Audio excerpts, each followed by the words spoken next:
Ada juga pemahaman bicara khilafah tapi sama saja kalau kemudian yang dipilih pemimpin yang dipilih adalah pilihan manusia. Tidak begitu.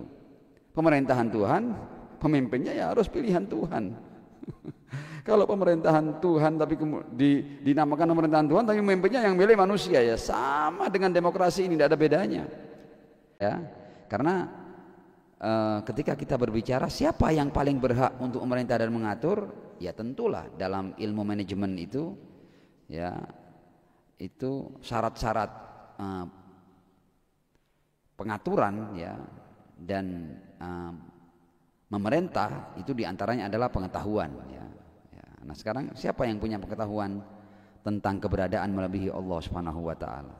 Ya, yang lain punya pengetahuan terbatas. Wa ma utitum minal ilmi illa qalila. Seluruh manusia ini, ya, nabi-nabinya, ya, itu punya pengetahuan sedikit dibandingkan dengan pengetahuan Allah Subhanahu wa taala. Jadi bahkan para rasul pun ketika hendak mengatur, ya, kehidupan ini itu karena mendapat mandat dari Allah Subhanahu wa taala. Nah, karena itu ketika kita ditanya, kita ini mau hidup dengan aturan siapa, ya jelaslah dengan aturan Tuhan. Aturan-aturan manusia itu aturan-aturan yang dibuat dengan pemahaman yang terbatas, dengan pengetahuan yang terbatas. Jadi sebenarnya kehidupan ini, kenapa umat manusia sampai sekarang itu masih kehidupannya dipenuhi dengan kesengsaraan, dengan kezaliman, dengan penindasan, dengan penjajahan, ya karena manusia tidak mau mengembalikan pemerintahan kepada Allah Subhanahu wa taala. Ya. Ada juga pemahaman bicara khilafah tapi sama saja kalau kemudian yang dipilih pemimpin yang dipilih adalah pilihan manusia. Tidak begitu.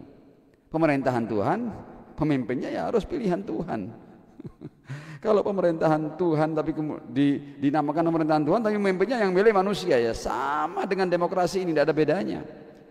Ya, ini bukan berarti kita anti demokrasi, tidak. Tapi ketika kita berbicara tentang pemerintahan yang ideal adalah pemerintahan yang tersambung kepada Allah Subhanahu wa taala. Para pemimpinnya adalah orang-orang yang ditunjuk oleh Allah Subhanahu wa taala.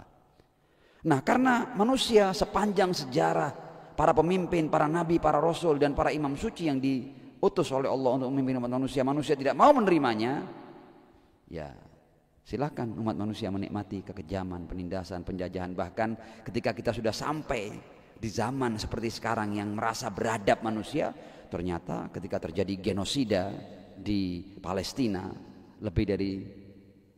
sudah lebih dari setahun, bahkan sudah mau masuk tahun kedua ini, ya, itu tidak berdaya. Umat manusia yang merasa beradab ini tidak berdaya. Kenapa? Karena umat manusia menyerahkan kekuasaan kepada orang-orang yang bukan ditunjuk oleh Allah Subhanahu wa taala. Selamanya akan begini. Ya, para nabi itu ditolak loh, ya. Jadi jangan dikira kenapa para nabi sekian banyak diutus kok keadilan tidak kunjung terwujud loh. Emangnya para nabi diterima oleh umat-umatnya? Kan enggak kan? Di Al-Quran dikatakan tsumma arsalna rusulana tatara. Kami utus nabi-nabi kami itu silih berganti, tidak putus ini. Kullama jaa ummatan rasuluha kadzabuhu. Ya, setiap datang kepada umat itu rasulnya didustakan. Jadi kalau kita lihat sejarah para nabi, ya di Al-Quran silakan baca surat Asy-Syu'ara, nanti Anda akan paham bahwa ternyata hampir semua umat para nabi ini kebanyakan mereka menolak para nabi itu. Wa ma kana aktsaruhum mu'minin, ya. Silakan baca surat Asy-Syu'ara. Semua nabi diperlakukan seperti itu. Ya. Ya, Tuhan sudah menjalankan tugasnya, sudah mengirim para pemimpin yang kalau ditaati, diberikan hak untuk berkuasa dan memimpin, maka dunia sudah menjadi surga. Ayat lain di Al-Quran mengatakan, walau anna ahlal qura amanu wattaqau la fatahna alaihim barakat minas sama'i wal ard walakin kadzabu. Mereka mendustakan para utusan Tuhan, fa akhadnahum bima kanu yaksibun, ya kami hukum mereka karena ulah mereka sendiri. Jadi ketika manusia hidup di dunia yang penuh dengan penindasan, kekejaman, diskriminasi, ya, penjajahan, pemaksaan hak-hak, ya, pemaksaan kehendak ini, dan dicerabutnya hak asasi manusia, itu salah manusia sendiri. Kenapa kamu mau dipimpin oleh pemimpin-pemimpin yang dipilih oleh manusia. Ya. Tapi kalau kita berbicara sistem demokrasi namanya, ya daripada tidak ada pemerintahan, ya lebih baik ada pemerintahan. Karena itu kita juga mendukung ya sebuah pemerintahan, tapi bukan yang ideal. Yang ideal adalah pemerintahan yang pemimpinnya adalah orang yang ditunjuk oleh Allah Subhanahu wa taala. Ya, kalau khilafah-khilafah Islamiyah yang kemudian digembar-gemborkan itu, kalau pemimpinnya adalah orang yang dipilih oleh manusia, ya sama dengan demokrasi. Sama demokrasi dengan khilafah yang kalau pemimpinnya pilihan manusia, ya sama, tidak ada bedanya. Supaya kita terus terang, ya. Nah, jadi kenapa hak memerintah, hak memimpin ada pada Tuhan? Karena Dia yang Maha mengetahui, ya. Dia tahu semuanya. Ya'lamu ma yaliju fil ard wa huwa alimun bidzatis sudur. Dia punya kuasa yang tak terbatas. Wa huwa ala kulli syai'in qadir, ya. Dia Maha mulia dan Maha bijaksana, tidak mungkin melakukan kezaliman. Wa huwal azizul hakim. Dan Dia mampu mengawasi 100% gerak-gerik umat manusia dan seluruh keberadaan, ya. Wa huwa ma'akum aina ma kuntum.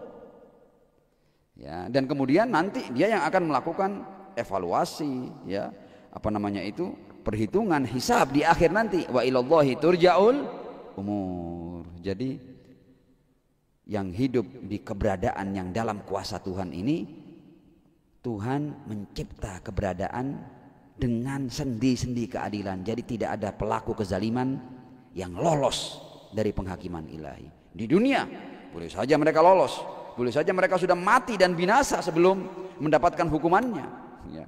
Fir'aun itu tenggelam kan belum dapat hukumannya, ada berapa ribu jiwa yang dia hilangkan, ya. Dia kemudian mati tenggelam, dia belum menebus seluruh dosanya. Ada penghakiman ilahi nanti.